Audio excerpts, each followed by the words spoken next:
क्या हाल चाल है बच्चों? चालू करें। लास्ट क्लास में बायोमोलिक्यूल हमने फिनिश किया। आज हम पढ़ेंगे पॉलीमर्स के बारे में और आखिरी में हम केमिस्ट्री इन एवरीडे लाइफ के इंपॉर्टेंट पॉइंट्स और topics and type of question किस टाइप का पूछा जाता है उस पर बात करेंगे। ठीक है, बहुत आसान सेगमेंट है जो हम पढ़ने जा रहे हैं, इसलिए बहुत रिलैक्स होकर देखें, समझें, करें। इसमें आपके लिए भी कुछ होगा काम, इसलिए आराम से सुनिए। आपको जो सीट मिली हुई है उसमें कंप्लीट थ्योरी है, तो मैं बस आपको थोड़ा सा एक बार रिवीजन टाइप का आपका करवा दूंगा। आप बेहतर होगा आप वो सीट लेकर बैठें अपने साथ। ठीक है, सीट लेकर बैठें तो ज्यादा सही रहेगा। चलिए मेरे भाई, today we are going to start polymer.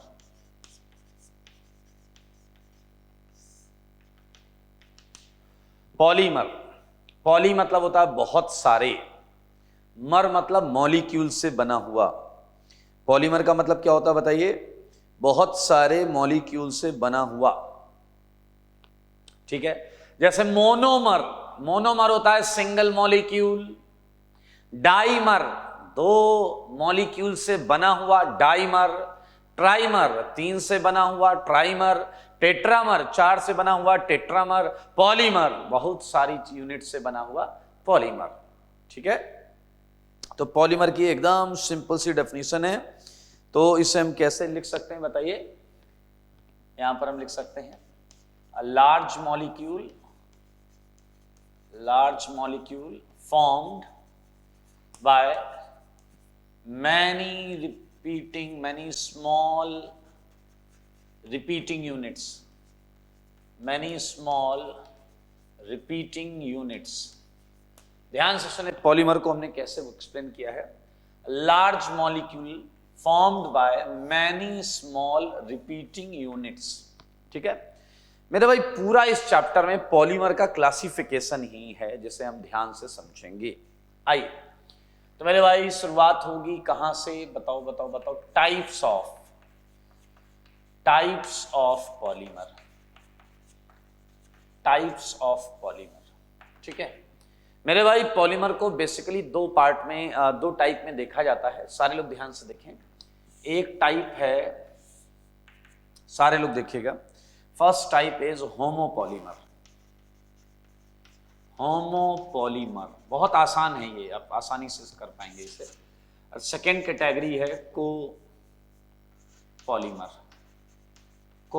एक है होमोपॉलीमर और एक है कोपॉलीमर। ठीक है, ध्यान से सुनना। होमोपॉलीमर क्या होता है?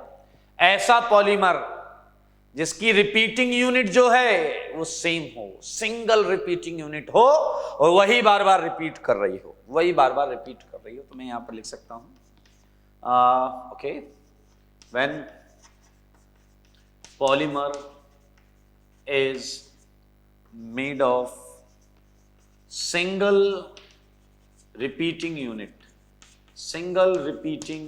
यूनिट, मेरे भाई उसे बोलेंगे मोनोमर। अब आप खुद गेस कर सकते हो कि कोपॉलीमर क्या होगा। कोपॉलीमर में रिपीटिंग यूनिट एक से ज्यादा होगी। ठीक है, तो यहां पर आप इस बात को लिख सकते हैं, व्हेन पॉलीमर, सही है, इज मेड ऑफ, बताइए क्या? More than one repeating units. कितना हलवा है सेगमेंट, आसानी से समझ में आ गया होगा। एग्जाम्पल देता हूं, एग्जाम्पल मेरे भाई, ये देखो एग्जाम्पल। अगर मैं मान लूं if A is your repeating unit, suppose we are having Na, okay, so which kind of polymer you may have like this? बोलो भाई, हाँ है ना, ऐसा पॉलीमर बन जाएगा यार, देखें चलता रहेगा ये। So you can easily find it कि भैया एक ही यूनिट है जो यहां बार बार रिपीट होगी। And if talking about copolymer, तो ए की भी कुछ यूनिट्स होंगी, ठीक है, बी की भी कुछ यूनिट्स होंगी, ये सेम भी हो सकती हैं, अलग भी हो सकती हैं, तो भी N1 N2 पर बिल्कुल टेंशन नहीं लें, इट मे और मे नॉट बी सेम। तो देखो सारे बोर्ड पर, मेरे भाई, ये है आपका कोपॉलीमर, ये है आपका कोपॉलीमर, और ये है आपका होमोपॉलीमर। ठीक है। अब आप जरूर ये जानना चाहोगे कि सर इसके कुछ एग्जाम्पल्स हो जाएं तो मजा आ जाए। मेरे भाई बिल्कुल मजा आएगा। देखिए जरा कुछ एग्जाम्पल्स लिखते हैं हम, कुछ एग्जाम्पल्स लिखते हैं। एग्जाम्पल हम लिखेंगे, इधर हम लिखेंगे होमोमर या होमोपॉलीमर, होमोपॉलीमर, और उधर लिखेंगे कोपॉलीमर। ठीक है। सो आपको सीट में भी इसकी लिस्ट मिल जाएगी। अब यार यहां ध्यान से देखना, मैं दो चीजें एक साथ लिखूंगा। लाइक जैसे होमोपॉलीमर में मैं आपको कुछ दे रहा हूं, याद करो, आप अभी पढ़कर आए हो पिछली क्लास में। लुक एट स्टार्च, याद आया? लुक एट सेल्यूलोस, ये होमोपॉलीमर लिख रहा हूं मैं। ठीक है। सीट में देखिएगा कुछ और चीजें हैं, लाइक ग्लाइसोजन, ग्लाइसोजन या ग्लाइकोजन। ठीक है, ग्लाइकोजन हो गया। एंड पॉलीथीन सुना होगा आपने, polythene, polyvinyl chloride, polyvinyl chloride. ठीक है। बहुत सारे हैं मेरे भाई, ये तो बहुत सारे हैं। टेफ्लॉन, ये आपने बनाया था अगर आपको याद हो, नायलॉन 6, नायलॉन 6, पॉलीस्टाइरीन, ऑर्लॉन, ये आपने बनाया हुआ है, आप याद करिए जरा। ओके। बात करेंगे कोपॉलीमर्स की। ठीक है। तो कोपॉलीमर्स में आप देख सकते हैं एक ब्यूना एस। ठीक है। एक है मेरे भाई ब्यूना, ब्यूना एन। सारे लोग देखिए महा इंपॉर्टेंट कैटेगरी में है ये है नायलॉन 6, और एक मैंने दिया आपको टेरिलीन।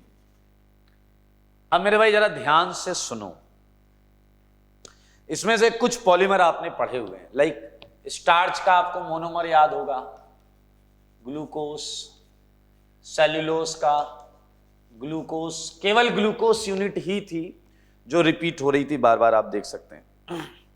ग्लाइसोजन आप पढ़ेंगे, ये भी ग्लूकोस है। पॉलीथीन की क्या थी यूनिट? एथीन, एथीन, एथीन का पॉलीमर है ये, एथीन का पॉलीमर है। ये पॉलीविनाइल क्लोराइड, तो ये विनाइल क्लोराइड का पॉलीमर है, विनाइल क्लोराइड का पॉलीमर है ये, विनाइल क्लोराइड का पॉलीमर है। आप देख सकते हैं इसी के आगे पॉली लगा हुआ है तो उसका पॉलीमर है। ये सिंपल है, अगर इस तरीके से आपको मिलता है तो। टेफ्लॉन, टेफ्लॉन में मेरे भाई टेट्राफ्लूरोएथाइलीन, मैं आप फॉर्मूला बना देता हूं, टेट्राफ्लूरोएथाइलीन, टेट्राफ्लूरोएथाइलीन। नायलॉन 6 आपने पढ़ा था, याद करो, एमीन्स चैप्टर में पढ़ा था। Caprolactam, caprolactam. पॉलीस्टाइरीन का क्या होगा? Styrene, styrene. ऑर्लॉन का क्या होगा? एक्रिलोनाइट्राइल। ऑर्लॉन का क्या होगा? एक्रिलोनाइट्राइल। मेरे भाई अब अगर आप देखो तो ये तो थे होमोपॉलीमर, ये तो थे होमोपॉलीमर। ठीक है, ऐसे देख सकते हैं। ये हैं आपके कोपॉलीमर, सारे लोग देखेंगे ये हैं कोपॉलीमर। ब्यूना एस, मेरे भाई ये जो बीयू है ना, इसका मतलब है ब्यूटा 1,3 डाइईन, इसका मतलब है ब्यूटा 1,3 डाइईन। ब्यूना में जो बीयू है, बीयू, ब्यूटा 1,3 डाइईन, एंड एस का मतलब है स्टाइरीन। स्टाइरीन जानते हो? बेंजीन पर double bond, that is styrene. ये देखो, ये दो हैं इसके मोनोमर, दो हैं इसकी रिपीटिंग यूनिट, जिससे बनता है ब्यूना एस।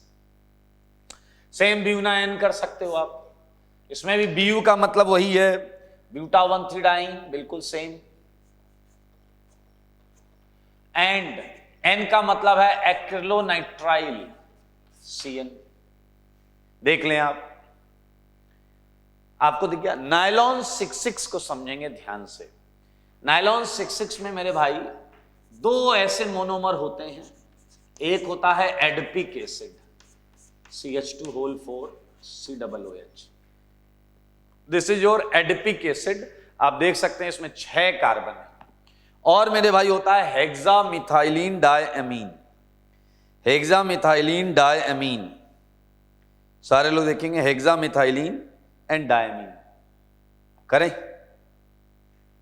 आइए मैं लिख देता हूं फॉर्मूला, एंड NH2CH2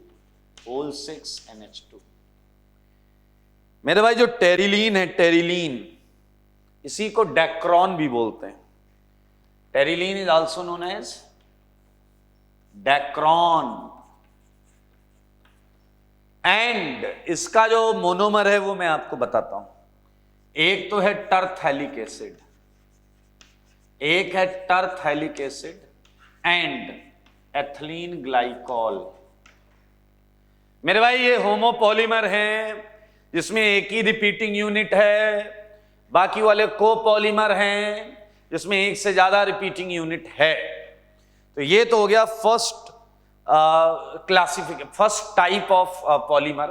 अब हम करेंगे क्लासिफिकेशन। अब हम क्या करेंगे? Classification. It's a very easy segment जो अब आने वाला है, उसमें डेफिनेशंस और ये सारे एग्जांपल्स लिखने का काम आपका होगा, वो मैं आपको बता दूंगा। मेरे भाई एक डाउट आपके मन में अभी भी हो सकता है कि सर सब समझ में आ गया, लेकिन मुझे एक बात बताओ कि जब ए और बी लिया आपने तो ए बी ऐसा क्यों था? कुछ भी हो सकता है, ए के बाद फिर ए, फिर ए, फिर ए, फिर एक बी, फिर ए, फिर 3 बी, फिर एक ए, फिर 5 बी, कुछ भी आ सकता है। यस, इस केस की बहुत वैरायटी हो सकती है। यहां टाइप ऑफ पॉलीमर और भी हो सकते हैं, इसकी कोई वैरायटी नहीं होगी। देखो जरा तो फिक्स है, ए ए ए ए और क्या लगाओ? कुछ लग रहा पहले एक ए के बाद 2 ए, फिर एक ए के बाद 3 है। अबे बात तो बराबर है, ए के बाद तो ए ही आएगा। तो मैं ये हटा रहा हूं और मैं आपको बताऊंगा इसके बाद टाइप्स ऑफ। ऑब्वियसली होमोपॉलीमर का लेने का कोई फायदा नहीं है, होमोपॉलीमर का लेने का कोई फायदा नहीं है मेरे भाई। हमें लेना पड़ेगा क्या बताइए? कोपॉलीमर की टाइप्स। हटा रहा हूं मैं ना?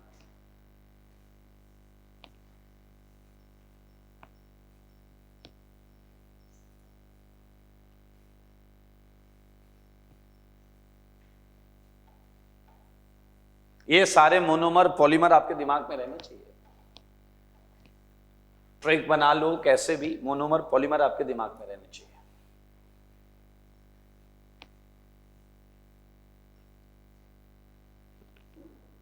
चलिए मैं आपको देता हूं टाइप्स ऑफ कोपॉलीमर। कोपॉलीमर मेरे भाई बहुत आसान है, नाम सुन के जो तुम्हारे मन में आए वही सही है। पहला फर्स्ट है अल्टरनेटिंग कोपॉलीमर। क्या आया तुम्हारे मन में? सच बोलो, क्या आया? अल्टरनेटिंग कोपॉलीमर क्या बोलो? ए बी अल्टरनेट चलेगा, ठीक? ओके, व्हेन बताइए monomers are arranged in alternate, सही है, मैनर। हेलो, हलवा है यार, कर लेंगे आप? तो एग्जाम्पल बना लेना, क्या आएगा? ए बी ऐसा कर लेना, dash dash dash dash dash. अच्छा, सेकंड को देखेंगे, ठीक है? सेकंड है नाम सुन के जो मन में आए वही रैंडम कोपॉलीमर। रैंडम कोपॉलीमर हलवा है यार, हलवा। अब यार वो रैंडम मैनर में लगे हों, सही है ना? Simple. If monomers are arranged in random manner। Random कोई मैनर ही नहीं होता, कोई पैटर्न ही नहीं होता। लाइक एग्जाम्पल देखो, A B A B B B B A, कुछ भी हो सकता है, कुछ भी हो सकता है। सही बात है या नहीं? हाँ या ना? Okay, so this is your random copolymer. ठीक है, आप क्या करेंगे, सारे सुन लो। डेफिनेशन के साथ एक दो लाइन एडिशनल सीट से देख के कि इस पॉलीमर की क्या कोई क्वालिटी होती है या कोई एग्जाम्पल, तो वो दो लाइनें आप जरूर, इसमें दो लाइनें छोड़ें, इसमें दो लाइनें छोड़ें। अगर उसकी फिजिकल प्रॉपर्टीज के बारे में कुछ लिखा हुआ है तो आप वहां पर लिख लेंगे, अगर एग्जाम्पल के बारे में लिखा हुआ तो एग्जाम्पल लिख लेंगे। ठीक है, थर्ड देखें, third is very easy. Third is block copolymer. Block copolymer मेरे भाई हलवा है। ब्लॉक कोपॉलीमर बहुत ज्यादा हलवा है। मैं एग्जाम्पल देता हूं, एग्जाम्पल से आप समझ जाओगे। Something like 2A 3B 2A 3B 2A, क्या आप समझ रहे हैं? एक ब्लॉक रिपीट हो रहा है, एक ब्लॉक रिपीट हो रहा है, तो that is very genuine block copolymer. ठीक है, so fourth and last is graft copolymer. Grafting आपने सुनी होगी, ग्राफ्ट कोपॉलीमर, ग्राफ्ट कोपॉलीमर। तो यहां पर आप इसका भी लिख सकते हैं, क्या लिखेंगे बताइए? If block of monomers are arranged, blocks of copolymer, blocks of monomers are arranged. देखें ग्राफ्टिंग क्या होती है, ग्राफ्टिंग पढ़ी होगी आपने, वो एग्रीकल्चर में भी ग्राफ्टिंग चलती है। किसी नींबू के पेड़ में कुछ दूसरे पेड़ का लाकर टहनी को ग्राफ्ट कर दिया। आइए, ग्राफ्ट को पॉलीमर में क्या होता है, आप मोनोमेरिक चेन, होमोपॉलीमेरिक चेन लेते हैं। होमोपॉलीमेरिक चेन जैसे मान लीजिए आपने लिया ए ए ए ए ए ए, और इसमें एक दूसरी होमोपॉलीमेरिक चेन की ग्राफ्टिंग कर दी, B B dash dash dash B B. समझ रहे हैं आप? Hello, this is such kind of polymers are known as graft copolymer। graft copolymer बेहद आसान, बेहद इजी। आप सबको मैं फिर से बोल रहा हूं, हर डेफिनेशन, हर सेगमेंट में नोट में फिजिकल प्रॉपर्टी अगर कोई वहां लिखी है, उसकी स्ट्रेंथ के बारे में कुछ लिखा है तो मेंशन कर ले। एंड अगला तो बहुत आसान है मेरे भाई, classification of polymer. Classification of polymer मेरे भाई बहुत आसान है, तो मैं उम्मीद करूंगा कि आप आराम से इसे लिखें, बहुत तमीज से लिखें। और लाइक पहला है, एक तो ये है कि ऑन बिहाफ ऑफ सोर्स, ये कहां से बनते हैं, कहां से मिलते हैं। ठीक है, on behalf of their shape, बहुत कुछ हो सकता है। On behalf of their shape भी हो सकता है कि उनका शेप कैसा है। तो मेरे भाई हम करने जा रहे हैं क्लासिफिकेशन। तो पहला क्लासिफिकेशन मैं आपको बताने जा रहा हूं, ध्यान से सुनेंगे। तीन क्लासिफिकेशन है, उसके बाद 2-4 एग्जांपल्स करेंगे, चैप्टर खत्म हो जाएगा। ठीक है, आइए।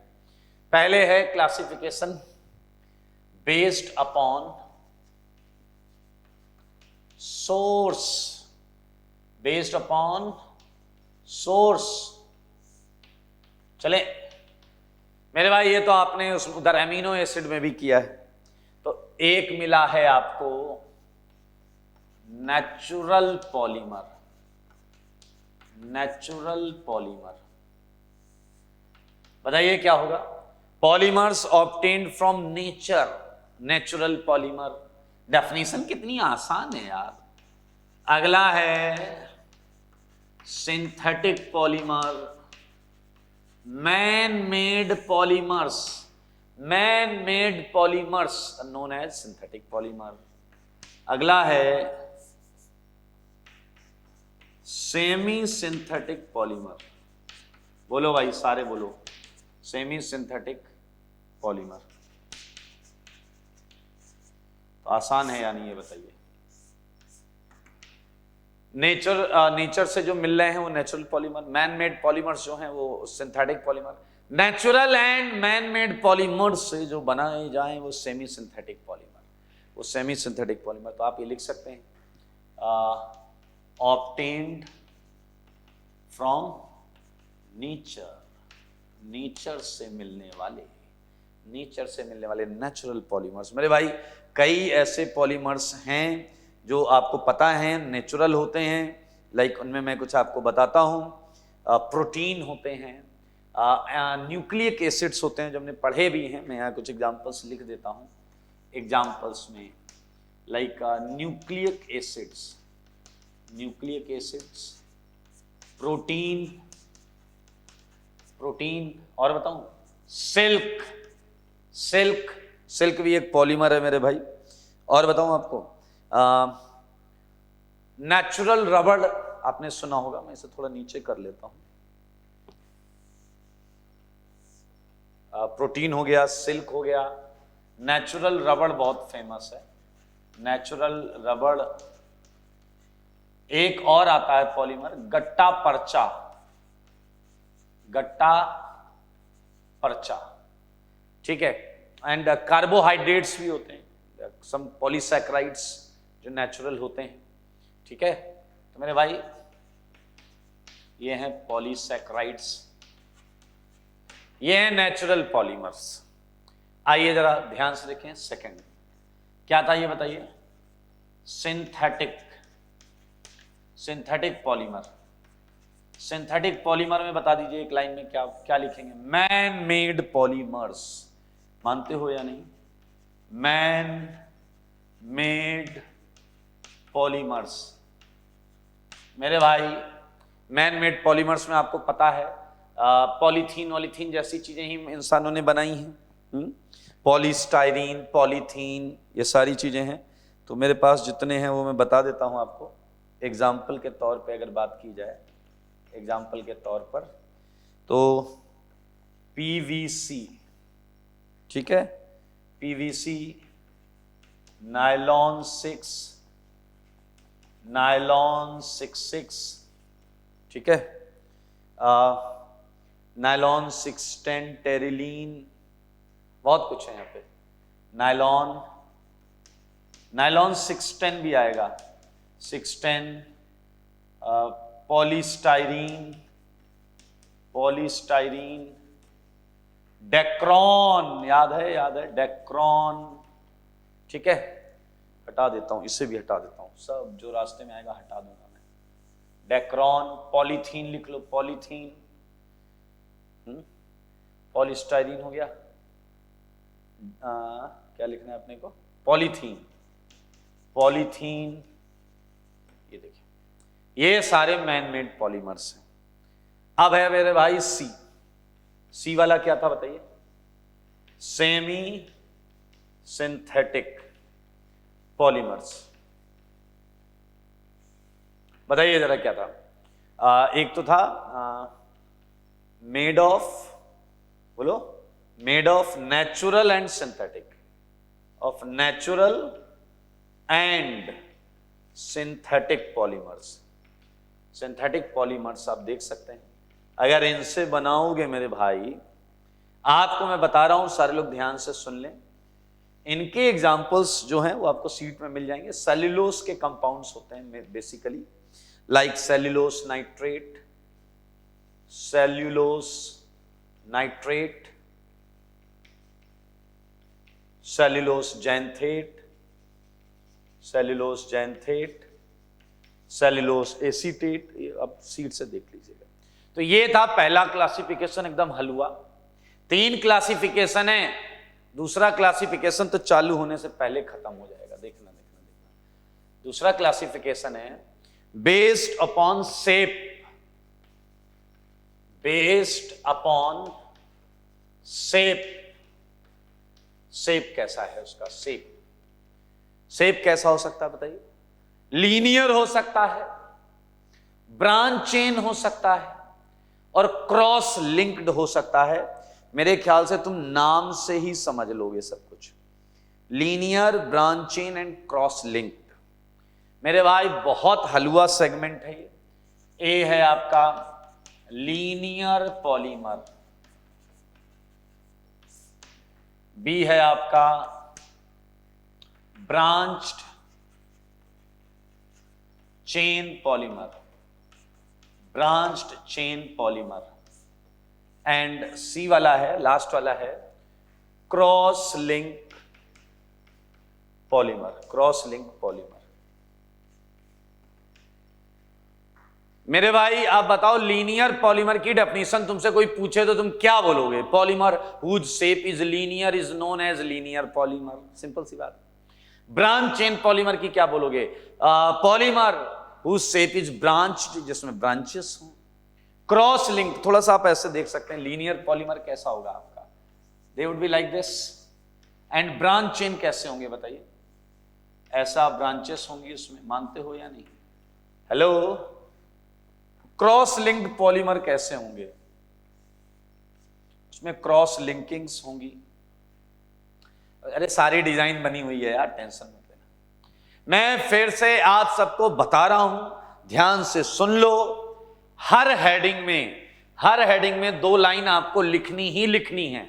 कसम खा लो, मन बना लो, हर लाइन में, हर डेफिनेशन में। लीनियर पॉलीमर की डेफिनेशन क्या लिखोगे? Polymer whose shape is linear is known as linear polymer, ये डिजाइन बना लेना। इसके बाद 2 लाइनें लिखनी, वो आप थ्योरी सीट में जाकर देखिएगा, उसकी डेंसिटी, उसके मेल्टिंग पॉइंट, उसकी एग्जांपल्स जो भी मिले वो 2 लाइन में लिख डालना। इस यहां पर कर लेना, यहां पर कर लेना। तो मेरे भाई ये देखो कितने आसान आसान क्लासिफिकेशंस हैं। मैं ये पूरा बोर्ड हटाऊंगा और इसके 3rd एंड लास्ट क्लासिफिकेशन को आपको बताऊंगा, ठीक है? हटा रहा हूं मैं।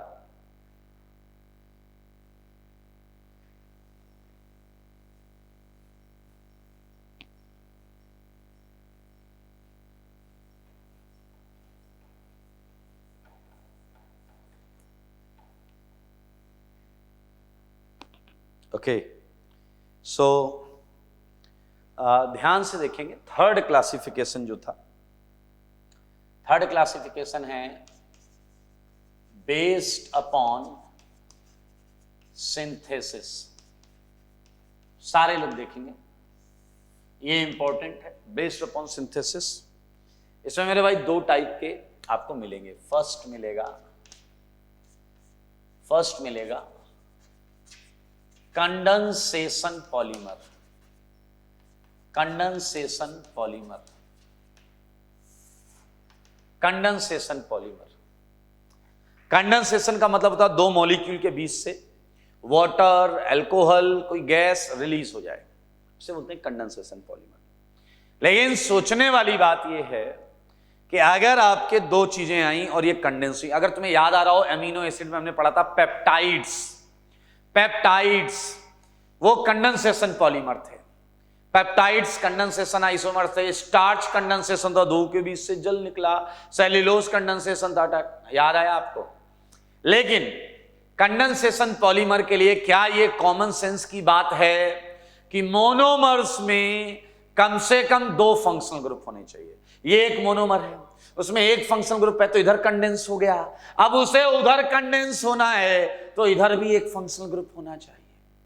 तो याद रखना, कंडेंसेशन पॉलीमर की सबसे मिनिमम कंडीशन क्या है? Each monomer must have at least 2 functional groups. एक इधर से कंडेंस होने के लिए, एक इधर से। एक बच्चे ने कहा अगर 2 से ज्यादा फंक्शनल ग्रुप हैं, 3, एक इधर, एक इधर, एक इधर या ऊपर, मेरे भाई तो ब्रांच चेन पॉलीमर बनेगा। इधर वाला इधर से कंडेंस, इधर वाला इधर से, तो ब्रांचिंग भी आने लगेगी। तो अगर 2 से ज्यादा फंक्शनल ग्रुप्स होंगे तो ब्रांच चेन आइसोमर बनेगा। आइए मैं यहां पर लिख सकता हूं पॉलीमर्स। देखें पहले, फॉर कंडेंसेशन पॉलीमर, सारे लोग देखिएगा, for condensation polymer each monomer must have at least, ध्यान से सुनना, 2 फंक्शनल ग्रुप्स। सही है? अच्छा बताइए, अगर 2 से ज्यादा हो गए, if monomer contains more than two functional groups, बताइए क्या होगा? Branched isomer would obtain, branched isomer would obtain. सारे लोग देखो बहुत आसान है। अब मैं आपको कुछ पॉलीमर से मिलवाऊंगा, प्लीज सारे लोग देख लेना, कुछ पॉलीमर से मिलवाने जा रहा हूं आपको। Look at one of the example for condensation polymer में, सारे देखना, बहुत बहुत ज्यादा इंपॉर्टेंट होने वाले हैं ये, इनको ना भूल पाओगे, वो वाला फंडा है। एग्जाम्पल 1, नाम तो सुना ही होगा, नायलॉन 66। मेरे भाई इसका मतलब होता है कि नायलॉन, ये पॉलीमर का नाम है, पॉलीमर का नाम। ये तब बना है जब 6 कार्बन वाली चीजें, एक 2 चीजें रिएक्ट हुई हैं, दोनों में, पहले वाले में भी 6 कार्बन है, दूसरे वाले में भी 6 कार्बन है। सारे लोग देखो, ये है आपका एडिपिक एसिड, ठीक है, और इसमें हम साथ में क्या लिख सकते हैं बताइए, डायमीन, जो हमने अभी थोड़ी देर पहले लिखा था, हेक्सामिथाइल डायमीन। ध्यान से देखो, उसमें भी कितने कार्बन हैं, उसमें भी कितने कार्बन है, 6 कार्बन है। तो हो जाएगा आपका, ये कर लोगे, सारे आसान है यार, इसमें कुछ भी नया नहीं है। तो मैं आपको इसके काम करता हूँ, 3 एग्जांपल्स करा देता हूँ आईटी के लिए, 3 ही बहुत ज्यादा इंपॉर्टेंट है। नायलॉन 6 वाला हो जाएगा, ठीक है। इसमें एक चीज थोड़ा सा समझिएगा आप, थोड़ा सा समझिएगा, अभी समझिएगा मैं क्या बोल रहा हूं। मेरे भाई ये जो 6 है, इसमें पहला वाला एमीन का कार्बन बताता है, एमीन का, और दूसरा वाला एसिड का बताता है, दूसरा वाला एसिड का बताता है। पहला नंबर एमीन के कार्बन बताता है, एमीन के, तो मैंने एमीन पहले लिखा है, ठीक है, ये याद रखना। पहला नंबर एमीन, ये इंपॉर्टेंट पॉइंट है, पहला नंबर एमीन के कार्बन बताता है और दूसरा वाला एसिड के बताता है, तो 6 उसमें भी होंगे। तो आप देखो जरा सारे, ये आपका CH2 4COOH, ठीक, कंडेंस। तो क्या आपको याद है बीच में क्या होगा, वाटर निकलेगा, ऐसे इधर आगे वाटर निकलेगा, ऐसे वाटर इधर निकलेगा। तो मेरे भाई 6 कार्बन इसमें 1 4 1 5 और एक 6 कार्बन है। बनने वाली चीज मैं बना रहा हूं यहां पर, CH2 ठीक है, फिर क्या है NH, फिर क्या आएगा C डबल बॉन्ड O, फिर क्या आएगा CH2, फिर क्या आएगा होल 4, फिर क्या आएगा C डबल बॉन्ड O, सही बात है। फिर क्या आएगा मेरे भाई, अगर मैं इसके आगे NH लिखता हूं, ये NH, उसके आगे क्या आएगा, फिर आएगा CH2 वो यहां लिखा हुआ है। So look at this. This is your polymer, nylon 6. फिर से बोलना चाहूंगा, ये एमीन के कार्बन होते हैं, 6 में पहला नंबर, नायलॉन XY करके आ जाए तो X is amine and Y is acid carbon. Nylon 6. क्या मैं मान लूं कि तुम नायलॉन 610 कर ले जाओगे, नायलॉन 610 कर ले जाओगे, नायलॉन 610 बोलो। एमीन तो सेम है दोस्तों, एमीन तो सेम है, NH2 CH2 NH2 plus acid में कितने कार्बन बोलो सारे, 10।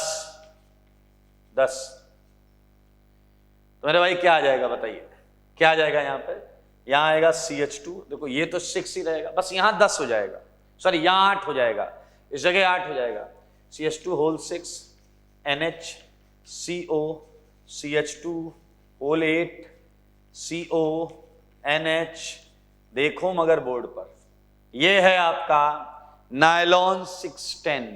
देख रहे हैं क्या आप, नायलॉन 6 बनाने के बाद आपने सफलतापूर्वक नायलॉन 610 बनाया है।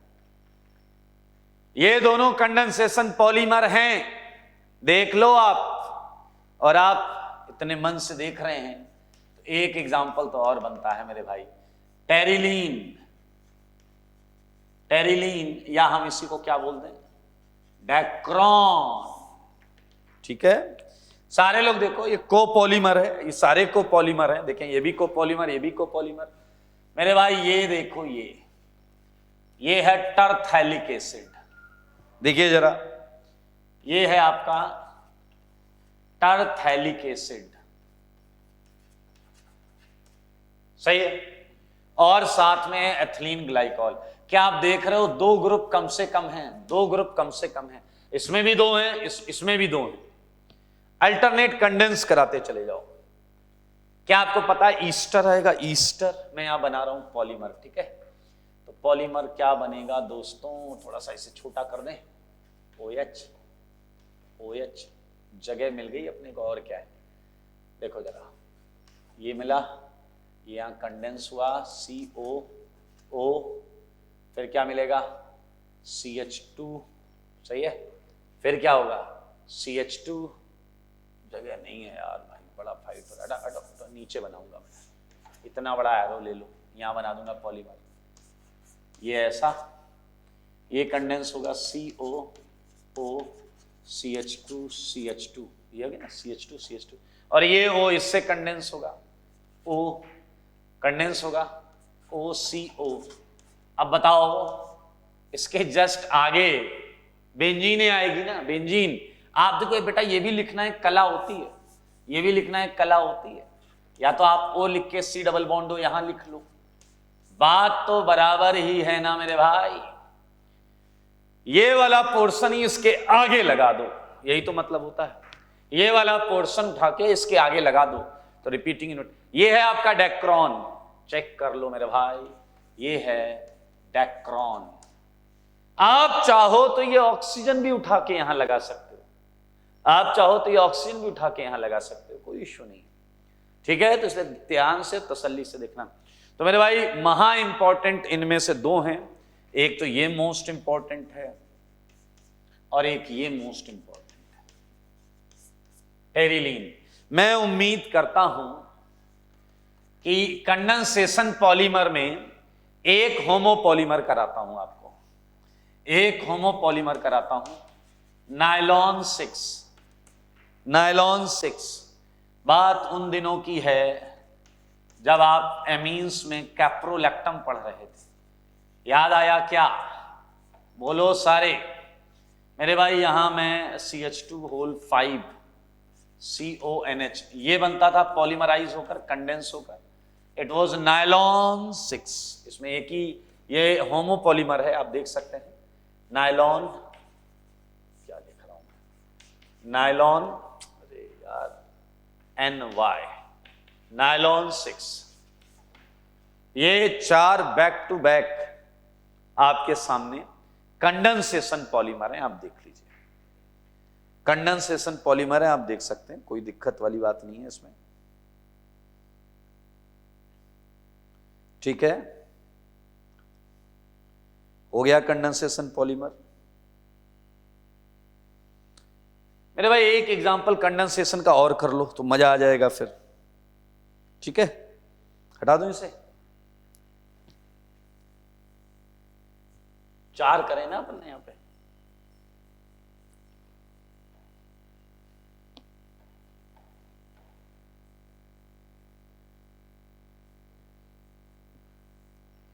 सारे लोग ध्यान से देखिएगा, अगला कंडेंसेशन पॉलीमर है बिल्कुल सिंपल, ध्यान से सुने और बहुत आपने पढ़ा भी होगा, बेकेलाइट। अगला जो एग्जांपल है वो है मेरे भाई बेकेलाइट, बेकेलाइट, क्लियर। तो ध्यान से सुने, ये है क्रॉस लिंक्ड पॉलीमर, ये है क्रॉस लिंक्ड पॉलीमर। तो सारे लोग देखिएगा, मैं यहां पर सीधा एग्जांपल लिखूंगा, ठीक है, तो आप उस एग्जाम्पल को फिर रिलेट करिएगा। एग्जाम्पल देखिएगा, मैंने आपको दिया है फिनॉल, सारे लोग देखें पहले, ये फिनॉल है, फिनॉल के पैरा पर ये CH2OH लगा हुआ है, और फिनॉल के आर्थो पर CH2OH लगा है। मैंने कुछ मोल इसके लिए हैं और मैंने कुछ मोल इसके लिए हैं, सारे लोग देखिए। और अगर मैं इसका पॉलीमराइजेशन करता हूं, अगर मैं इसका पॉलीमराइजेशन करता हूं तो आप खुद समझ सकते हैं मेरे भाई कि ये एक बार इसके आर्थो से इस जगह से कंडेंस हो सकता है। एक्चुअली पॉलीमराइजेशन एसिडिक कंडीशन में होता है H+, तो सोचो अगर H+ यहां जाएगा तो यहां प्लस बनेगा, अब ये प्लस इसके आर्थो से कंडेंस हो सकता है, यहां भी प्लस बन सकता है, वो भी आर्थो से कंडेंस। मेरे भाई एक क्रॉस लिंक्ड ऐसा स्ट्रक्चर बनेगा जो मेरे ख्याल से आपको समझना पड़ेगा कि चीजें इस तरीके से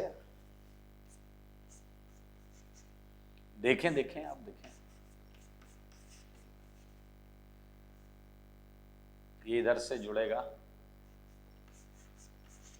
ऐसा, बीच में एक कार्बन आएगा, गलत लिखा हुआ, बीच में एक CH2 आएगा, CH2, इस तरीके की चीजें आएंगी, इस तरीके से, इधर से नहीं इधर से, ऐसे चलता रहेगा। तो इट वुड बी, ये जो पॉलीमर है इसे बेकेलाइट बोलेंगे, ये होगा बेकेलाइट। अच्छा अब आप कहोगे ये कहां से मिला, ये मेरे ख्याल से I think it's very easy to find it. अगर मैं फिनॉल और SCHO ले लूं, फिनॉल और SCHO ले लूं, फिनॉल एंड SCHO, तो इसे टच मत करना, इसका इलेक्ट्रोफाइल बनाना और अटैक करा देना। तो मेरे भाई OH, CH2OH एंड ये एंड CH2OH आ जाएगा। तो मेरे भाई बेकेलाइट के लिए अगर मोनोमर देखा जाए तो phenol and formaldehyde, found by phenol and formaldehyde, ठीक है। ये कंडेंसेशन पॉलीमर था तो मैंने सोचा इसी जगह पर करा दें। मैं आपको IIT JEE के लिए जो महा इंपॉर्टेंट है वो आपको बता रहा हूं। अगर इसमें एक चीज और आप ध्यान में रख सकते हैं कि अगर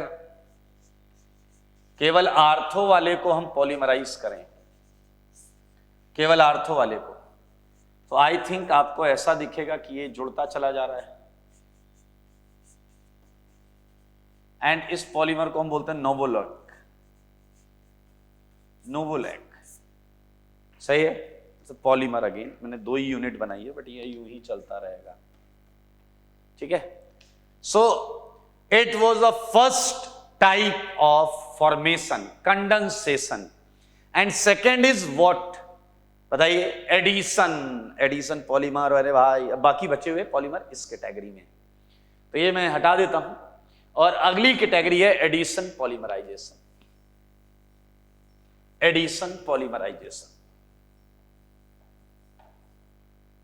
सारे लोग देखें, एडिशन पॉलीमराइजेशन। आइए, second category is addition polymerization. क्या तुम्हारे मन में ये वर्ड सुनकर ये नहीं आया क्या कि एडिशन का क्या मतलब हुआ? बोलो, एडिशन का क्या मतलब हुआ? पाई बॉन्ड होना जरूरी है, आपके मोनोमर्स में पाई बॉन्ड होना जरूरी है, पाई बॉन्ड होना जरूरी है। तो मेरे भाई बहुत छोटे छोटे पॉइंट्स हैं, लाइक मोनोमर मस्ट हैव, बोलो ना, pi bond, C double bond C bond, addition तो पाई बॉन्ड पर ही कराएंगे दोस्त। सेकेंड, एडिशन भी कई तरीके के हो सकते हैं, आपने पूरी ऑर्गेनिक पढ़ डाली है, आपको पता है रेडिकल एडिशन भी हो सकता है, कैटायनिक एडिशन भी हो सकता है, और कुछ यूनिक केसेस में एनायनिक एडिशन भी हो सकता है। ओके, सो ध्यान से सुने, एडिशन, पॉलीमराइजेशन में इंक्लूड, सारे लोग देखें, में इंक्लूड, सारे लोग देखें, एक हो सकता है आपका रेडिकल पॉलीमराइजेशन,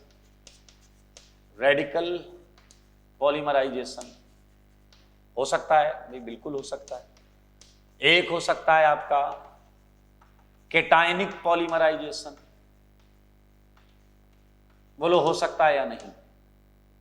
और एक हो सकता है anionic polymerization, and I think it's a very very obvious. कैसे? रेडिकल पॉलीमराइजेशन में कौन कौन सी एल्कीन्स जा सकती हैं? फॉर एग्जाम्पल मैं दूं, ये जा सकता है, मैं बोलूं कि CH3, CH double bond CH2, ETC, ये सारे जा सकते हैं। कैटायनिक पॉलीमराइजेशन में भी अगर मैं बात करूं तो आप देख सकते हो, मैं लाइन फॉर्म, ये जा सकता है, स्टाइरीन जा सकता है। एनायनिक पॉलीमराइजेशन में थोड़ा सोचने की जरूरत है, क्योंकि एनायनिक पॉलीमराइजेशन में डबल बॉन्ड पर एनायन अटैक करेगा। ये तभी मुमकिन है when your double bond contains electron withdrawing group. Electron withdrawing group, जब इसमें एक इलेक्ट्रॉन विड्रॉइंग ग्रुप लगाओ, लाइक पीएच भी यहां आ सकता है, क्योंकि पीएच विड्रॉ भी कर सकता है। तो ये एक सिंपल सी बात है, कौन सा मीडियम लिया गया है, कौन सा इनिशिएटिंग एजेंट लिया गया है, उसके बिहाफ पे हम अलग अलग पॉलीमराइजेशन कर सकते हैं। आपको एक और चीज पता है, अगर सी डबल बॉन्ड सी है तो मेरे भाई एडिशन, पॉलीमराइजेशन, सारे लोग देखना, एडिशन पॉलीमराइजेशन में हैव, देखो ये वाली कहानी देखो, ए 1,2 पॉलीमराइजेशन, 1,2 पॉलीमराइजेशन सुना है कभी आपने? 1,2 पॉलीमराइजेशन, अरे 1,2,1,4, 1,2,1,4, 1,4 पॉलीमराइजेशन, 1,4 पॉलीमराइजेशन। अब मैं इसके लिए छोटा एग्जांपल आपको दे देता हूं, छोटा एग्जांपल देता हूं। मान लीजिए आप सारे लोग कि मैंने आपको दिया है ये, देखिएगा ऐसे थोड़ा नीचे करके ये एग्जांपल दे देता हूं मैं। 1,2 पॉलीमराइजेशन का मतलब क्या है देखें। Suppose we are having buta 1,3-डाइन, क्लियर, so on.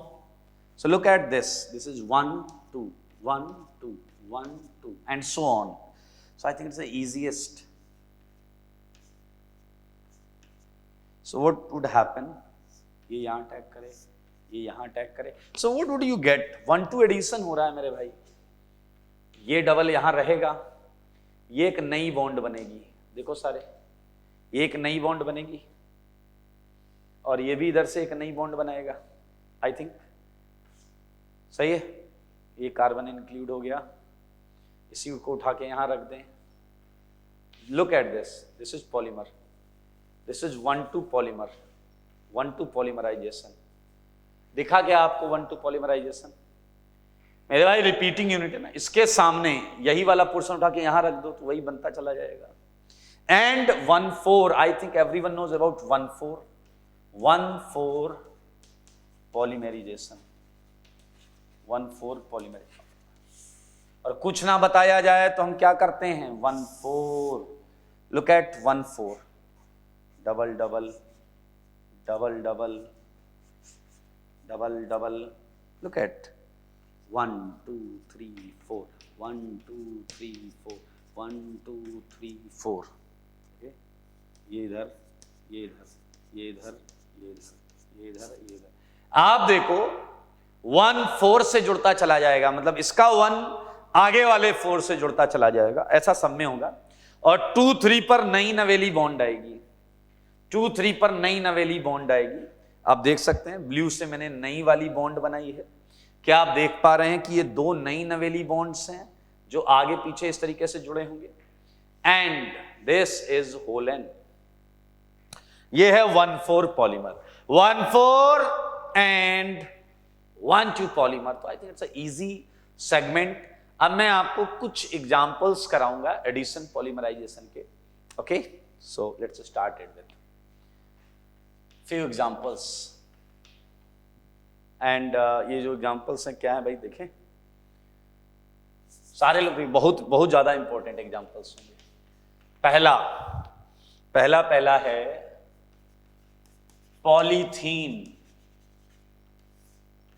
पॉलीथीन। सो मेरे भाई पॉली के आगे ही लिखा होता है क्या लिया है हमने लिया है एथीन। कितने लिए हैं? n मोल लिए हैं, n। तो मेरे भाई यहां क्या बनता चला जाएगा, CH2 ऐसे बनता चला जाएगा। और आप चाहें तो एक यूनिट को ऐसा होल n कर सकते हैं, यहां कर सकते हैं पॉलीमराइजेशन।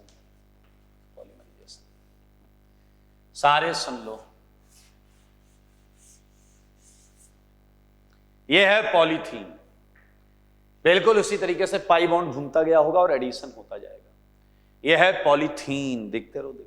मेरे भाई एक बात हमेशा याद रखना, पॉली के साथ जो नाम होता है, पॉली के साथ जो नाम होता है वो रिएक्टेंट का होता है। प्रोडक्ट में देखो एक भी डबल नहीं है, प्रोडक्ट में, इसी को बोलते हैं polythene. This is your polythene and in spite of having in there is no any double bond, there is no any double bond, it means ये जो नाम होता है ये रिएक्टेंट का होता है। मेरे भाई अगर यहां ट्रिपल बॉन्ड होता, सुनो, अगर यहां ट्रिपल बॉन्ड होता तो इसमें डबल आता, ट्रिपल से एक कम होता डबल आता, बट इसका नाम होता पॉलीआइन। क्या नाम होता? आइन, आइन, क्योंकि रिएक्टेंट के बिहाफ पर नाम रखा जाता है। ये बात दिमाग में रखिएगा, ये बात दिमाग में रखिएगा, इस पे क्वेश्चन आ चुका है। आइए अगला एग्जांपल देखो, अगला एग्जांपल बहुत मजा आएगा आपको। ये सब होमोपॉलीमर दूंगा मैं, पहले होमोपॉलीमर एक एक वाले, ठीक है। अगला है पॉलीस्टाइरीन। पॉलीस्टाइरीन, स्टाइरीन के polymers, look at board, double bond pH, देखो सारे देखो, डबल बॉन्ड पीएच, मैंने एन मोल लिए मेरे भाई, एन मोल। पॉलीमराइज करा दो, पॉलीमराइज करा दो, क्या मिलेगा? CH2CH पीएच, इधर से नई नवेली बॉन्ड, इधर से नई नवेली bond, this is your polystyrene. Polystyrene, आओ बच्चों तुम्हें बताएं, अभी तो ये शुरुआत है मेरे भाई। एडिशन पॉलीमर कितने सिंपल सिंपल है। एक था पीवीसी, पीवीसी पाइप सुना होगा तूने, PVC pipe, poly vinyl chloride, poly vinyl chloride, short में PVC. I think the easiest, double bond per Cl. This is your vinyl chloride, and on polymerization you would get CH2 CH Cl along with new formed bonds. This is your PVC. Polystyrene, देख लो भाई साहब, सारे देख लो, simple है ना। चलें आगे, हटाऊं हटाऊं हटाऊं हटाऊं से हटाऊं, एक बार और हटा लेते हैं, एक बार और हटा लेते हैं।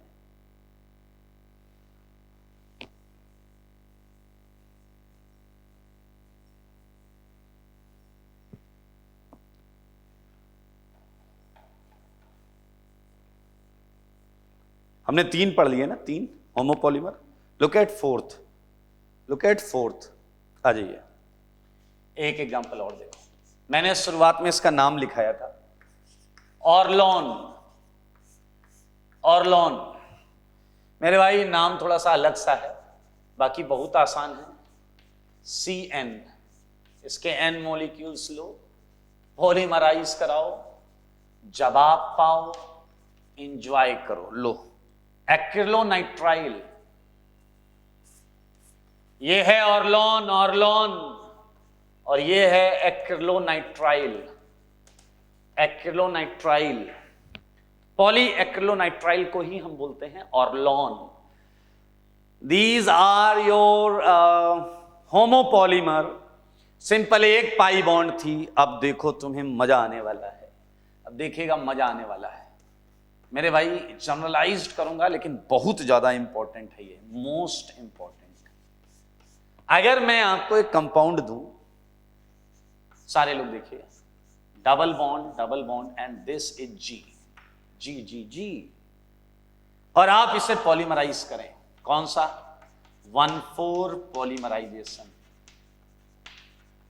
तो क्या आपको पता है, सारे सुनो, 1 2 3 4, क्या आपको वाकई पता है कि आपके पॉलीमर में 2,3 में नई बॉन्ड आएगी? क्या आप वाकई जानते हैं 2,3 में नई नवेली बॉन्ड आएगी? नई नवेली बॉन्ड को मैं इससे बना देता हूं, चलिए। क्या आपको पता है 1 2 और 3 4 टूट जाएंगे, उनके टूटने से ही तो नई बॉन्ड बनी है। क्या आपको पता है इधर आगे वाले मॉलिक्यूल्स बॉन्ड बना रहे होंगे? क्या यहां कोई जी बोले तो ग्रुप लगा हुआ है? यह है आपका पॉलीमर। देखो सारे बोर्ड पर, देखो सारे बोर्ड पर, ये 1,4 पॉलीमराइजेशन है। किसी को डाउट है तो बता देना। किसी को डाउट है तो बता देना भाई साहब, रत्ती भर भी टेंशन नहीं होनी चाहिए, एक झटके में हम सारे पॉलीमर कर लेंगे, ठीक है। चलें, आइए अब सुनना सारे कान खोल के, सुनना सारे कान खोल के मेरे भाई। इफ जी, यार यहां लिखने का अच्छा नहीं लग रहा, मजा नहीं आया, हटाओ इससे, हटाओ, सारे देखना मजा आएगा। यहां से लिखूंगा, यहां से केस 1, सारे देखो case 1। If ji is CH3, अगर जी मिथाइल है, अगर जी क्या है, मिथाइल है, तो मेरे भाई मोनोमर का नाम हो जाएगा, मोनोमर का नाम हो जाएगा आइसोप्रीन। क्या हो जाएगा? आइसोप्रीन। मोनोमर क्या हो जाएगा? बोलो, सारे बोलो, मोनोमर हो जाएगा आइसोप्रीन। अगर जी को मैं मिथाइल ले लूं तो मोनोमर हो जाएगा आइसोप्रीन। सारे लोग देखना, रुक मत जाना। अब यहां मिथाइल ले लिया मैंने, मिथाइल, लेकिन इसमें डबल बॉन्ड ज्योमेट्रिकल आइसोमरिज्म कर रहा है, ये डबल बॉन्ड ज्योमेट्रिकल आइसोमर कर रहा है। इफ, सारे सुनना, if all double bonds are cis, सारे लोग देखना, एंड इफ ऑल, ऑल बोला है, all double bonds are trans. देखो मगर बोर्ड पर मेरे भाई, अगर सारा सिस हो जाए तो ऐसे बनाएंगे फिर डबल बॉन्ड, ठीक है। ये आया CH2, यहां CH2 होगा, यहां भी CH2 होगा, और यहां क्या, यहां तो G की जगह क्या होगा, मिथाइल, और इधर क्या होगा, इधर होगा नई नवेली बॉन्ड, इधर भी नई नवेली बॉन्ड। क्या सिस महसूस कर पा रहे हो? ये है सिस। और अगर सारी हो जाए ट्रांस तो मेरे भाई कैसे बनाएंगे? ये डबल बॉन्ड हो गया, ये CH2 हो गया, ये CH2 हो गया, ये तो मिथाइल है, ये इधर ऐसा, ये ऐसा, होल N, ये है ट्रांस। देखो मगर बोर्ड पर, देखो मगर बोर्ड पर मेरे भाई, क्या तुम्हें ये सारी बॉन्ड सिस दिख रही हैं? ये सारी ट्रांस दिख रही हैं? मेरे भाई इस पॉलीमर को बोलते हैं नेचुरल रबड़, नेचुरल रबड़, और इसे बोलते हैं गट्टा पर्चा। याद करो, दोनों नेचुरल पॉलीमर थे, गट्टा पर्चा। अगर ये आइसोप्रीन है, आइसोप्रीन, आइसोप्रीन, तो क्या इसे पॉली आइसोप्रीन बोल सकते हैं? Poly isoprene, yes, we can also use poly isoprene, लेकिन कौन सा?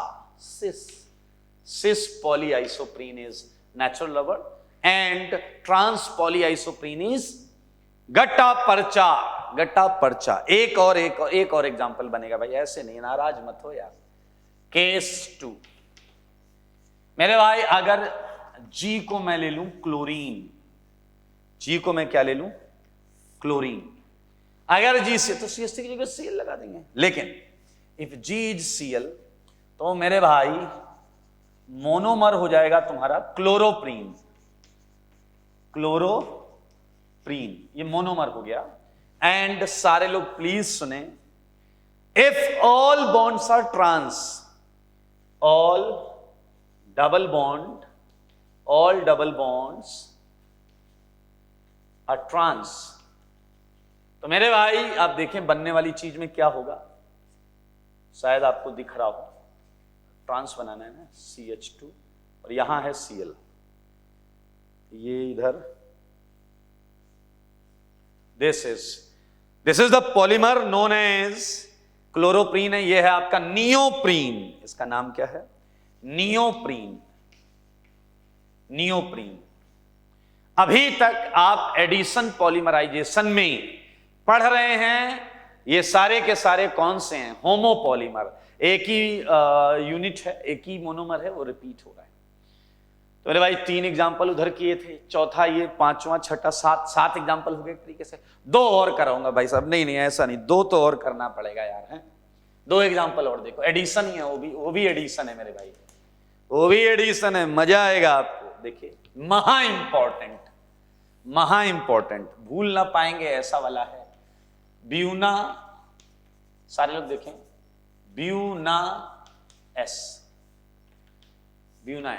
ये कोपॉलीमर है, कोपॉलीमर। दो चीजें हैं, देखो जरा, ब्यूना मतलब ब्यूटा 1,3 डाइईन, ठीक है मेरे भाई, एंड एस स्टाइरीन। ये देखिए, ये देखिए, ये मेरे भाई ये कोपॉलीमर है, alternate, alternate, buta 1,3 diene styrene, buta 1,3 diene styrene, buta 1,3 diene styrene, रखते चले जाओ, करा दो पॉलीमराइज। क्या तुमको मालूम है जनाब कि ये बॉन्ड ऐसे घूमेंगी, ऐसे ऐसे? क्या तुम्हें पता है ये यहां अटैक करेगा, ये आगे वाले पे अटैक करेगा? क्या ये बीचों बीच डबल आएगी या नहीं आएगी? बोलो बोलो, बीचों बीच इधर डबल आएगी। देखो मैं लिख रहा हूं आंसर। क्या ये नई नवेली डबल है? ये वाली, ये वाली, ये वाली, ओके। क्या ये नई नवेली सिंगल होगी जो इसके साथ बनेगी? Well done. क्या आप देख सकते हैं कि ये पीएच होगा? क्या आप ये समझ पा रहे हैं कि इसके आगे यहां नई बॉन्ड्स बनी होंगी? मेरे भाई बधाई हो, बधाई। ये आ गया पॉलीमर जिसका नाम है ब्यूना एस, जिसका नाम है Buna S. BU stands for what? Buta 1,3 diene. S stands for what? Styrene. एक ने कहा ये ना क्या है? ना क्यों है बीच में? मेरे भाई ना है sodium metal, Na, sodium metal. Polymerising agent होता है। क्या होता है? Polymerising agent. मेरे भाई महा इंपॉर्टेंट है यार, इसको भूलने का मतलब तो बनता ही नहीं यार, इम्पॉसिबल, बनता ही नहीं। भूल गए तो गड़बड़ हो जाएगा। ऐसे ही एक है मेरे भाई ब्यूना एन, ब्यूना एन। कर लोगे क्या? इसे थोड़ा छोटा कर देता हूं, थोड़ा सा छोटा कर देता हूं, रास्ते में आ रहा था। ये है जी ब्यूना एन, देखना सारे लोग, ब्यूना एन। ब्यू का मतलब तो पता है, ब्यूटा 1,3 डाइईन, और एन का मतलब है एक्रिलोनाइट्राइल, एक्रिलोनाइट्राइल, एक्रिलोनाइट्राइल। क्या बनेगा देखो जरा बोर्ड पर, सेम है, बस पीएच की जगह CN कर दो। ये इधर, ये इधर, ये नई नवेली बॉन्ड है, फुल N। ये है मेरे भाई प्रोडक्ट, इधर लिखा है Buna S, Buna S and Buna N. तो मेरे भाई जितने इंपॉर्टेंट पॉलीमर्स हैं ये सारे मैंने आपको बता दिए हैं। पॉलीमर में सारी चीजें हमने कर ली हैं। Still you have theory seat, आपके पास थ्योरी सीट है, आप पूरा उस थ्योरी सीट को अच्छी तरीके से कर लेंगे, ठीक है? अच्छी तरीके से उस थ्योरी सीट को कर लेंगे।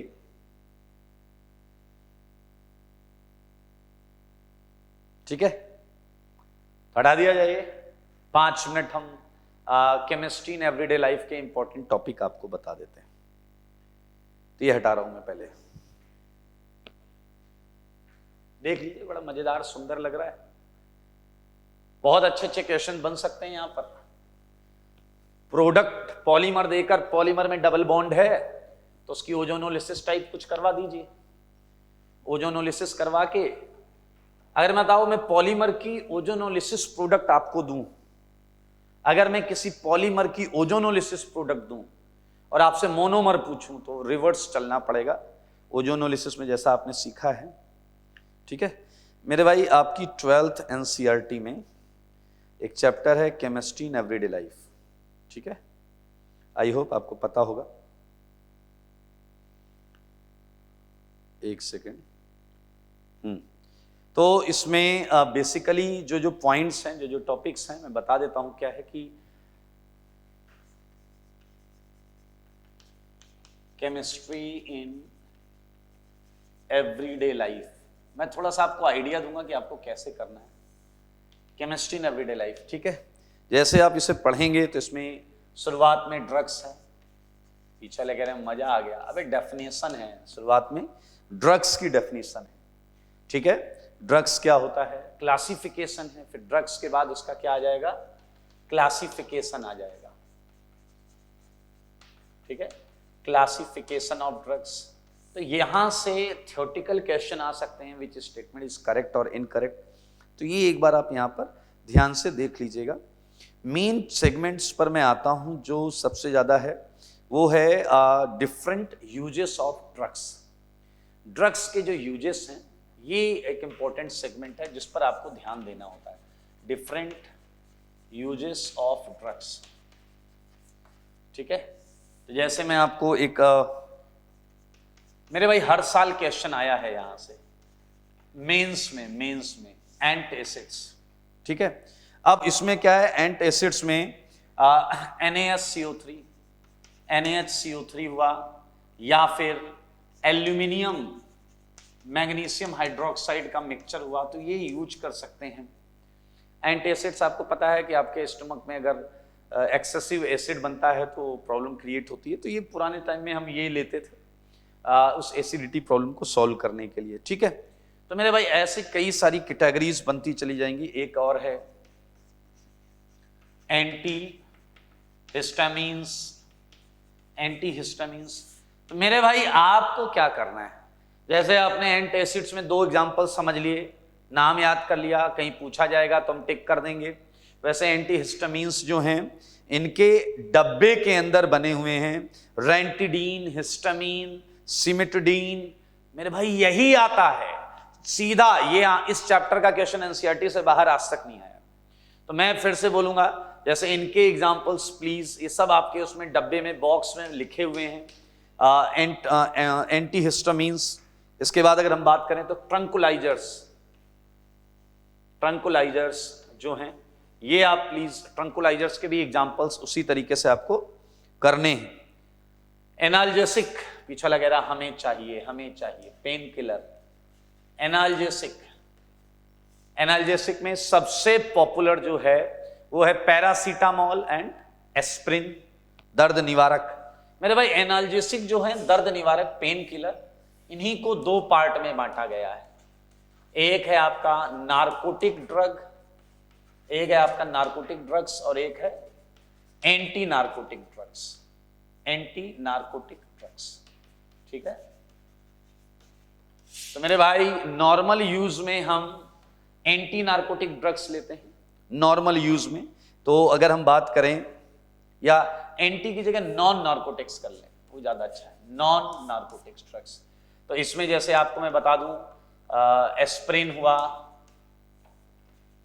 हुआ, पैरासीटामोल हुआ, ये दर्द निवारक हैं। मेरे भाई ये जो दर्द निवारक है ये हम अक्सर लेते नहीं, बैंड है, नारकोटिक्स ड्रग्स हैं, नाम लेकिन तुमने जरूर सुना होगा। मॉर्फिन, हेरोइन, पीछे लग रहा कौन सी हेरोइन है, कोकेन या कोडेन, सुना है आपने? कोडेन। मेरे भाई ये ज्यादा साइड इफेक्ट्स बहुत ज्यादा एडिक्टिव होती हैं, एडिक्टिव। तो मेरे भाई इनके, अब जैसे मॉर्फिन, हेरोइन, इनके स्ट्रक्चर्स, इनमें कायरल सेंटर्स, इनमें फंक्शनल ग्रुप्स कितने हैं ये आपको पता होना चाहिए। इसका DOU कितना है, इसमें फंक्शनल ग्रुप कितने हैं, और इसमें कायरल सेंटर कितने हैं, ये प्लीज आपको सब पता होने चाहिए। कायरल सेंटर्स ये पता होने चाहिए आपको, ठीक है। इसी कैटेगरी में अगर हम आगे बढ़ें तो आएगा एंटीबायोटिक्स के भी एग्जांपल्स आपको दिए गए हैं, तो एंटीबायोटिक्स के एग्जांपल्स आपको करने हैं। सेम कैटेगरी में आएगा एंटीसेप्टिक। अच्छा बताओ, कोई एंटीसेप्टिक तुम्हें पता है क्या? Antiseptic, disinfectants, antiseptic. एक हमने पढ़ा था आयोडोफॉर्म, डिसइंफेक्टेंट्स, याद है? आयोडोफॉर्म आपका एंटीसेप्टिक था। तो इसके एग्जांपल्स जो हैं वो प्लीज कर लीजिएगा। और मेरे भाई इसके बाद 2 छोटी छोटी चीजें हैं जो मैं चाहूंगा कि आप जरूर से जरूर पढ़ें। याद रखना, हर साल आ रहा है, इसी चैप्टर से आ रहा है, इसे छोड़ दिया तो निहायती नुकसान उठाना पड़ेगा। 7वां पॉइंट है आर्टिफिशियल स्वीटनर। मेरे भाई 4 हैं, टेबल बनी है, 4 हैं।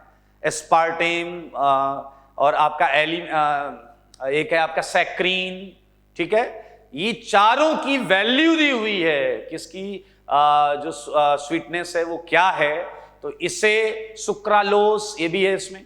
तो मेरे एलिटेम देखिए 4 एस्पार्टेम, एलिटेम, सैक्रीन, सुक्रालोस, इन चारों का ऑर्डर भी याद करना, किस ऑर्डर में कौन सबसे ज्यादा स्वीटनेस रखता है, कौन वो। और आखिरी में वो चीज है जो आप बहुत ज्यादा आपको लेना देना नहीं है, सोप, साबुन। मेरे भाई सोप का पूरा अंडरलाइन करते हुए, किसी भी कंपाउंड का नाम है, सोप में डिटर्जेंट भी मिलेगा आपको, पीछे लग रहा है ये अच्छा ऑफर है, सोप में डिटर्जेंट भी मिल रहा है। तो मेरे भाई ये चैप्टर प्लीज आप कर लीजिएगा, सीधा सीधा क्वेश्चन आएगा, और ये कंप्लीटली 12th एनसीईआरटी के चैप्टर से, उससे एक भी अक्षर बाहर नहीं आता। तो इसके लिए इवन इतना ज्यादा सिमिलर है कि हमने इसके लिए अलग से कोई सीट बनाई नहीं, क्योंकि 12th एनसीईआरटी से ही पूरा हो जाता है। ओके, तो आज के लिए इतना ही, और हमारा पूरा कोर्स कंप्लीट हो चुका है, स्कोर आपका चालू हो चुका है। तो स्कोर का जो लास्ट के टॉपिक हैं वो मैंने यही वाले रखे हैं, तो आप इन्हें रेगुलर बेसिस पर, पहले स्कोर का ऑब्जेक्टिव यही होता है कि जैसे 8 तारीख को आपका पेपर है, तो उसमें जो भी कंटेंट आ रहा है, जो भी चैप्टर्स आ रहे हैं 8 तारीख तक, उस चैप्टर का अगर थ्योरी बैकलॉग है या प्रॉब्लम सीट बैकलॉग है तो वो पूरा आप खत्म कर लें। ठीक है, तो आज के लिए इतना ही। All the best, thank you.